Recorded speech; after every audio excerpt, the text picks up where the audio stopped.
17 सितंबर को हर साल मराठवाड़ा मुक्ति संग्राम यानी यौम नजात के तौर पर मनाया जाता है, जबकि मुसलमानों के नज़दीक इस दिन को सक़ूत हैदराबाद के तौर पर भी याद किया जाता है। मराठवाड़ा मुक्ति संग्राम के मौके पर हर साल शहीदों की यादगार के पास कौमी परचम लहराया जाता है और झंडे को सलामी दी जाती है। इस साल भी यह तकरीब रिवायती अंदाज में मुनक़िद की जाएगी। तकरीब की तैयारियां बड़े पैमाने पर की जा रही है। शहीदों के यादगार के पास आज परचम कुशाई की तकरीब की मशक की गई। पुलिस एहलकारों ने 3 राउंड फायरिंग करके शहीदों को खिराज अकीदत पेश किया। 17 सितंबर को सुबह 9 बजे ये तकरीब मुनक़िद होगी। ज़िले के इंचार्ज वजीर व रियासत के काबीना वजीर अशोक चौहान की मौजूदगी में परचम कुशाई की तकरीब मुनक़िद की जाएगी। मौजूदा कोरोना के हालात की वजह से महदूद तादाद में लोग शरीक होंगे और शुरका से अपील की गई है कि वो मास्क और सैनिटाइज़र का इस्तेमाल करें, साथ ही समाजी दूरी का भी खुसूसी तौर पर ख्याल रखें।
आता जे आपण बघत आहे की मोठ्या प्रमाणामध्ये केसेस आपण टेस्टिंग वाढवल्यामुळे पूर्ण महाराष्ट्रामध्ये केसेस वाढत आहेत। त्याच्या हिशोबाने माझे कुटुंब माझी जबाबदारी ही मोहीम आपण काल उद्घाटन त्याचं झालेलं आहे। त्यामध्ये 3 लेवलच्या गोष्टी आहे। पहिले आहे की आमच्या ज्या मेडिकल टीम आहे त्या घरोघरी जाऊन लोकांचं रोज ऑक्सिजन आणि टेम्परेचर घेणार आणि जे ज्यांना ऑक्सिजन सॅच्युरेशन त्यांचं कमी आहे, ज्यांना टेम्परेचर, त्यांना आमच्या फीवर क्लिनिकला किंवा CCCला आम्हाला त्यांना रेफर करून त्याची पुढची ट्रीटमेंट डॉक्टरांनी जर त्यांना होम आयसोलेशन करायचं होम आयसोलेशन किंवा त्यांना हॉस्पिटलमध्ये ॲडमिट करता हॉस्पिटलमध्ये आपण ॲडमिट करू। याचं मागचं या मोहिमेच्या मागचं एकच रिझन आहे की आता लोक आपले सिम्पटम्स सांगत नाही आहे। त्यामुळे जर आमच्या डॉक्टरांचं हेच म्हणणं आहे की जर पेशंट टाईमाला जर हॉस्पिटलला आला तर त्याला ट्रीट करायला कसलीही पण अडचण नाही आहे, परंतु जर त्याचं लंग 60-70% वर इन्व्हॉल्वमेंट झाल्यानंतर आलं तर मग त्याला डॉक्टरांनाही खूप मेहनत करावं लागते आणि पेशंटच्या वाचण्याचे चान्सेस कमी होत आहे। त्यामुळे हे मोहीम बेसिकली मी IECच्या स्वरूपामध्ये बघतो। खूप चांगल्या रीतीने मोहीम आहे आणि याच्यामध्ये पुढचे 15 दिवस याच्यामध्ये 2 फेज आहे। पहिला फेज पुढचे 15 दिवस चालणार आहे। त्याच्यामध्ये प्रत्येक 50 कुटुंबाच्या मागे एक आम्ही टीम बनवली आहे। त्याच्यामध्ये एक हेल्थ वर्कर आहे आणि एक जे आपले लोकल प्रतिनिधी आहे त्यांचे पण व्हॉलेंटियर त्याच्यामध्ये आहे। त्यांना आपण कोरोना योद्धा म्हटलं आहे। ते प्रत्येक घरामध्ये रोज जाऊन 50 कुटुंबाचा सर्वे करून ते आम्हाला डाटा देईल आणि जे त्यांना ताप किंवा खोकला त्यांच्या लोकांना रिपोर्टिंग करून मग त्यांचं होम आयसोलेशन करायचं किंवा हॉस्पिटलमध्ये ॲडमिट करायचं या रीतीने जर ट्रीटमेंट आपण त्याच्यामध्ये करणार आहे। नागरिकांना हेच सांगू इच्छितो की मागच्या 6 महिन्यापासून डॉक्टर, पोलीस, महसूल प्रशासन, कॉर्पोरेशनचे लोक रस्त्यावर आहे। त्यामुळे एकच विनंती आहे, जर आपल्याला कसल्याही प्रकारचा सिम्पटम असेल, ताप, खोकला, चव जाणे, बॉडी एक होणे, मळमळ होणे, कसली पण सिम्पटम असेल तात्काळ त्या मेडिकल टीमला तुम्ही सांगा, जेणेकरून आम्ही तुमच्यावर टाईमवर आम्ही तुम्हाला ट्रीटमेंट करू शकू। मला सुद्धा सिम्पटम होते, मी सुद्धा तात्काळ डॉक्टरांना सांगितलं आणि डॉक्टरांनी जे सांगितलं, जेव्हा त्यांनी पहिले होम आयसोलेशन सांगितलं, नंतर ॲडमिट व्हायला सांगितलं, डॉक्टरांचं ऐकून मी ट्रीटमेंट घेतली आणि बरं होऊन आज मी पुन्हा जॉईन झालेलं आहे। त्यामुळे मी सगळ्यांना रिक्वेस्ट करतो, कोरोनाला आपण हरवू शकतो जर लगेच तुम्ही सिम्पटम्स सांगितले न लपवता, कारण आता सध्या घरी लोक ट्रीटमेंट घेत आहे, पॅरासिटामॉल घेत आणि नंतर येत आहे, ते न करता डायरेक्ट तुम्ही आम्हाला दवाखान्यामध्ये येऊन तुम्ही ट्रीटमेंट घ्या, आम्हाला कन्सल्ट करा। त्यामुळे आपण निश्चितच आपण सगळे मिळून हे कोरोनाची साखळी तोडून आपण कोरोनाला पराभूत करू शकतो. सर, ऑक्सिजनची काय परिस्थिती? आपल्याकडे ऑक्सिजन आहे पुरेसा? मधामध्ये ऑक्सिजन थोडी अडचण होती, परंतु आता आपले 23 KLची कॅपॅसिटी GMCमध्ये आणि 13 KLची कॅपॅसिटी सिव्हिलमध्ये आहे. थोडा पुरवठ्यामध्ये आपल्याकडे कॅपॅसिटीची अडचण नाही, पुरवठ्यामध्ये थोडे अडचण होती, परंतु आता FDAच्या माध्यमातून माननीय पालकमंत्री महोदयाच्या माध्यमातून आपण ते पुणे आणि नागपूरवरून मोठ्या प्रमाणामध्ये आता सप्लाय आपल्याला येईल. त्यामुळे लोकांना घाबरायची गरज नाही. ऑक्सिजनचा पुरवठा आपल्याकडे मुबलक प्रमाणामध्ये उपलब्ध आहे. ऑक्सिजनच्या किमती वाढत आहेत असं खाजगी डॉक्टरांचं म्हणणं, त्यांना वेळेवरती अवेलेबल होत नाही. आपल्याकडे 2 निर्मिती केंद्र आहे, परंतु मागणी इतकी वाढली की त्यांना ते तितकं त्यामुळे सांगतो की आपण आता नागपूर आणि पुणे आणि मुंबईवरून आपण ते इम्पोर्ट आपण टँकरमार्फत ते आणणार आहे.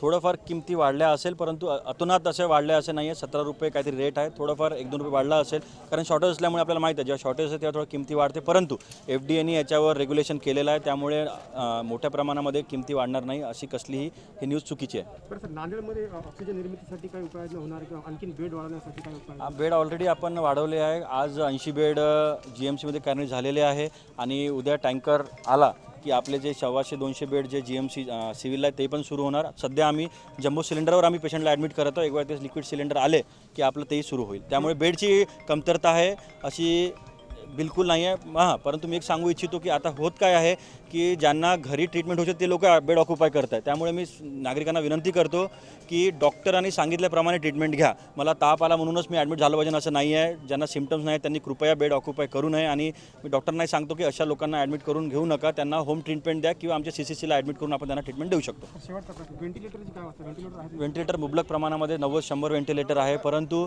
व्हेंटिलेटरवर जाणारे पेशंट खूपच कमी आहे. आता सध्या आपल्या जिल्ह्यामध्ये मॅक्सिमम आपण ऑक्सिजनवर ट्रीटमेंट देत आहोत. 5-10 पेशंट असेल जे त्यांना व्हेंटिलेटरची गरज आहे. व्हेंटिलेटरची कमतरता बिलकुल नाही आहे. आपल्याकडे 90 व्हेंटिलेटर ऑलरेडी इन्स्टॉल्ड आहे. थँक्यू. तर काही मराठा संघटनांनी मराठा आरक्षणासंदर्भामध्ये आंदोलनाचा इशारा दिलेला आहे. पालकमंत्र्यांच्या घरासमोर असेल किंवा लोकप्रतिनिधींच्या. काय पोलिसांचा बंदोबस्त, त्यांच्यासाठी काय इशारा? यामध्ये विविध मराठा संघटना मराठा आरक्षणाच्या संबंधी त्यांनी विविध आता बऱ्याच वेळा त्यांनी हे केलेलं आहे. त्यामध्ये त्यांचं म्हणणं जे आहे की त्यांच्या आरक्षणाच्या संबंधी मान्य सर्वोच्च न्यायालयाने घेतलेला हा निर्णय आहे. पोलीस विभाग तसेच मान्य कलेक्टर साहेब आम्ही सर्वांनी त्यांना समजावून सांगितलेलं आहे की या आंदोलनाची जी आपण ज्या पद्धतीने आपलं आंदोलन आहे हे सविनय आंदोलन ते करतायत त्यांचं आणि आम्ही संपर्कात आहोत. त्यांच्या लेटरशी संपर्कात आहोत. कोणत्याही स्वरूपामध्ये आंदोलन त्यांनी उग्र स्वरूपाचं आंदोलन करू नये यासाठी आम्ही त्यांना वेळोवेळी सूचना केलेल्या आहेत. याविषयी मान्य राज्य सरकारकडनं सुद्धा वेळोवेळी त्याच्या स्टेप्स घेतल्या जात आहेत. पालकमंत्री साहेबसुद्धा त्यामध्ये खूप हिरिरीने भाग घेऊन त्यांच्या पुढे जे काय आहे ते योग्यरित्या त्यांचा मार्ग निघेल अशी परिस्थिती सरकारसुद्धा त्यासाठी प्रयत्न करत आहे. आंदोलकांनी ज्या पद्धतीने मागच्या काही दिवसामध्ये सांगितलं की पुढे त्यांनी काही दिवस त्यांना दिलेले आहेत, त्यामुळे त्या संघटनेच्या अध्यक्ष पदाधिकाऱ्याशी मी सतत संपर्कात आहे आणि मला असं वाटतं की अशा परिस्थितीमध्ये कोणत्याही मोठ्या स्वरूपाचं आंदोलन किंवा उग्र आंदोलन त्यांच्याकडनं होणार नाही. तरीसुद्धा पोलीस विभागाकडनं आम्ही योग्य ती खबरदारी घेत आहोत. बंदोबस्त व्यवस्थित असेल.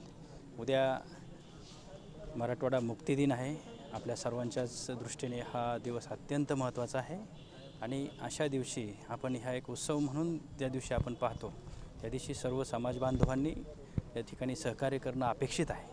मी सर्वांनाच विनंती करतो की आपण उद्या हा उत्सव आपल्या मराठवाड्याच्या दृष्टीने अत्यंत अभिमानास्पद असल्यामुळे आपण सर्वांनी यामध्ये भाग घ्या आणि एक चांगला उत्सव ज्याला कुठेही गालबोट लागणार नाही याची दक्षता आपण सर्वांनी नागरिकांनी घ्यावी असं मी आवाहन करतो. धन्यवाद.